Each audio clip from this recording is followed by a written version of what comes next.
여러분, 신흥시장에 자금이 밀물처럼 몰려온다. 그것도 적은 돈이 아니라 뭉칫돈들이 마구마구 몰려돈다.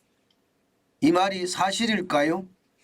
일단 우리 시장부터 먼저 볼게요. 우리 시장을 보면 말입니다. 1월 외국인 투자자 증시 투자액입니다. 어마어마한 규모죠. 6조 8,135억 원입니다. 장난 아니게 들어왔습니다. 일반적으로 말입니다. 한 달에 자금이 이렇게까지 들어오는 것은요, 근래에 보기 드문 엄청난 숫자입니다. 보시는 것처럼 말입니다. 작년만 하더라도 계속 자금이 빠져나갔고요. 들어온다고 하더라도 3조 9,480억 원, 이게 작년 8월이거든요. 이게 최고치였습니다.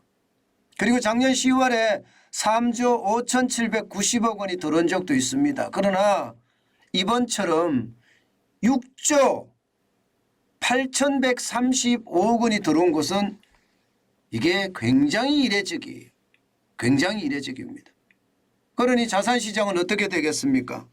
자산시장은 굉장히 빠른 속도로 올라갈 수밖에 없습니다. 돈이 많이 들어오니까. 그게 자산시장으로 흘러들고, 특히 채권시장에서는 지금 빠지고 있거든요. 채권시장에는 1월 25일까지만 5조가량이 빠졌다고 합니다. 반면에 주식시장에서는 돈이 굉장히 몰리고 있어요. 거의 7조 가까이 들어왔으니까 말입니다. 그만큼 말입니다. 신흥시장으로 돈들이 몰려들고 있다. 이 말이 여러분 틀리는 말이 아닙니다. 실제로 파이낸셜 타임스, 이 세계적인 경제 신문입니다. 이 파이낸셜 타임스에 의하면요, 신흥국 주식이나 채권 시장에 이번 주 들어서서 일평균 11억 달러의 자금이 순유입되고 있다, 이렇게 이야기합니다. 일평균입니다. 일평균. 어마어마한 자금이 몰려들고 있다는 이야기죠. 11억 달러면 이게 우리 돈으로 계산하면요, 1조 10억 달러가 1조가 넘으니까, 그죠? 1조 3,500억 달러입니다. 1조 3,500억 달러. 엄청나죠? 이게 파이낸셜 타임스에서 자체로 집계한 것이 아닙니다. 국제금융협회의 자료를 인용해서 보도했습니다. 11억 달러의 자금이 이렇게 흘러든다는 것은 여러분, 이게 2020년 말 그리고 2021년 초 코로나19의 봉쇄 조치가 조금씩 해제된 직후를 제외하면요, 20년 만에 최고치입니다. 엄청난 자금이 신흥시장으로 유입되고 있다고 해도 과언이 아닙니다. 왜 이렇게 신흥시장으로 몰려갈까요? 간단합니다. 이게 전 세계가 말입니다. 이제 금리 인상 속도가 점점 이게 줄어드는 것이 아니라 중단될 가능성도 굉장히 커지고 있는 겁니다. G7 국가 중에 캐나다이죠. 캐나다는요, 지금 금리를 쉽게 말하면 더 이상 인상하지 않겠다, 이렇게 선언을 했습니다. G7 국가 중에서 말이에요. 미국도 지금 기준금리가 4.5%잖아요. 그런데 2월 1일 날 아마 금리를 올릴 겁니다. 빅스텝은 아닐 것 같긴 한데요. 베이비 스텝 0.25%를 올릴 것 같긴 한데, 혹시 빅스텝이 될 수도 있다 하는 게 시장의 전망이거든요. 근데 중요한 것은요, 2월 FOMC에서 연방공개시장위원회, 여기서 이제 금리를 올리는데, 아마도 금리 동결에 대한 이야기가 조금씩 흘러나오지 않겠느냐, 이런 얘기까지 계속 나옵니다. 자, 그러면 여러분 생각을 해보자고요. 신흥시장은 미국이 금리를 올리니까 덩달아서 같이 쭉 올렸습니다. 그러면서 달러가 강세가 계속 유지했잖아요. 그러니 신흥시장에 외국인 투자자들은 쑥쑥 빠져나왔습니다. 쑥쑥 빠져나왔어요. 불안하니까. 안 그래도 신흥국들이 망할까 봐 굉장히 두려워하면서 빠져나왔습니다. 그게 미국의 금리 인상이 되니까 다른 나라들이 금리를 계속 따라받치지 못하죠. 따라오지 못하면서 아무래도 한 발 늦잖아요. 그러니까 달러 인덱스가 굉장히 많이 올라갔었습니다. 한때는요 114까지 올라갔거든요. 달러 인덱스가 달러의 가치를 나타냅니다. 6개국 통화 대비해서 달러의 가치가 얼마나 되느냐.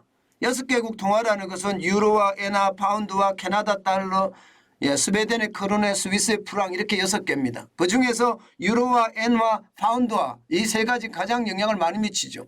여기가 금리를 올리면 달러 인덱스는 떨어지게 되어 있습니다. 달러의 가치가 떨어지는 거죠. 금리를 올리는 자체가. 지금 금리를 올리기 때문에 떨어지는 거거든요. 그러니까 이제 동시에 멈춘다는 거예요. 동시에 멈추면 이제 어떻게 될까요? 그동안 빠져나왔던 그런 외국인 투자 자금이 다시 신흥국으로 몰려갈 수밖에 없는 게 현실입니다. 신흥국으로. 이제는 더 이상 금리를 올리지 않는다. 이런 분위기가 되니까요. 물론 금리가 적지 않죠. 높죠. 높지만 시장은 늘 미래를 반영하잖아요. 현재를 반영하는 게 아니잖아요. 그렇기 때문에 신흥국으로 달려가고 있는 것도 사실입니다. 실제로 신흥국 지수를 보면 말입니다. 지금 2022년 10월 3일에는요. 876.15를 기록했습니다. 이게 떨어져서 700대를 기록한 적도 있습니다. 그러던 것이 1월 26일 현재 1052.46입니다. 결국 말입니다. 많은 투자 자금이 신흥국으로 몰려가고 있다는 것을 현실적으로 딱딱 보여주고 있습니다. 우리 시장에도 외국인들이 엄청나게 들어오지만 신흥국 시장에도 외국인들이 거침없이 지금 들어간다 이렇게 이야기하고 있는 겁니다. 오죽했으면요. 킹 달러가 주춤하니까요. 큰 손들이 귀신같이 신흥국에 베팅한다 이런 얘기도 지금 굉장히 커지고 있습니다. 귀신같이 신흥시장에 베팅한다. 실제로도 말입니다. 여러분 이 지표를 보면 매일경제가 이게 내놓은 지표인데요. 보시는 것처럼 중국을 제외한 신흥국 채권 여러분 조금 떨어지더니 신흥국 채권은 아무래도 금리가 올라가니까 많은 사람들이 사기 시작했습니다. 많은 사람이 사기 시작했어요. 채권에 대해서는 그렇게 많이 떨어지지 않았습니다. 요 색깔 연파랑이라고 하나 이 색깔이 신흥국 시장인데 채권은 별로 안 떨어졌습니다. 그러나 중국을 제외한 신흥국 정시를 보세요. 굉장히 많이 떨어졌었죠. 2022년과 2023년에 굉장히 많이 떨어졌습니다. 그 사이. 그런데 최근에 들어서서 상향의 어떤 모양새를 취하고 있다는 것. 이것은 결국 말입니다. 외국인 투자자들이 신흥국 시장에 투자하기 시작했다는 거고요.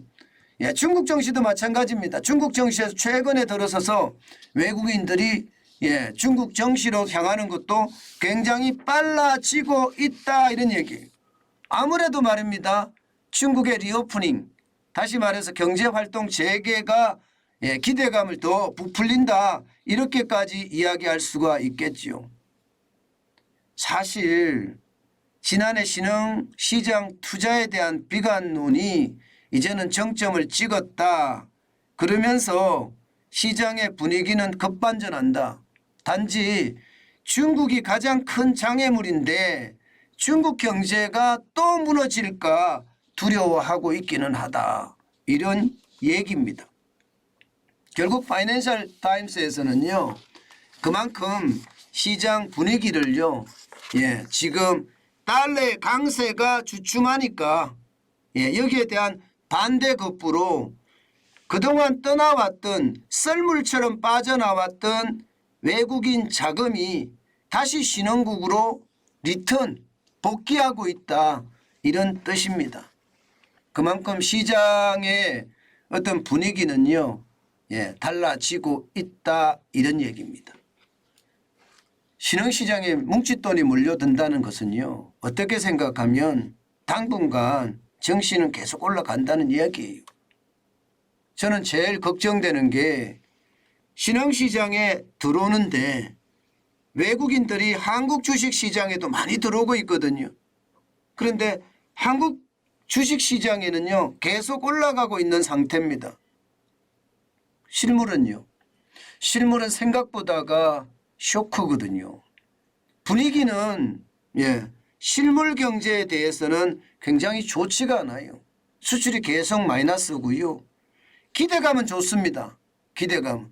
그렇지만 앞으로 향후 한 6개월간의 어떤 기대감은 생각보다 그렇게 크지는 않거든요. 때문에 여러분 투자는 조심조심 하시는 게 맞습니다. 저는 여러분들에게 어떤 경제 지표로 봐서는 꼬꾸라지는 지표고요. 돈은 지금 국내로 계속 유입되고 있는 상태입니다. 그렇기 때문에 주식시장이 굉장히 뜨고 있는데 여기에 대한 것은요. 주의를 요망합니다. 당연히 저는 그래야 된다고 생각을 하고요. 물론 뭐 투자를 열심히 하시는 분들 있잖아요. 그런 분들은 이런 시장이 기회일 수도 있습니다.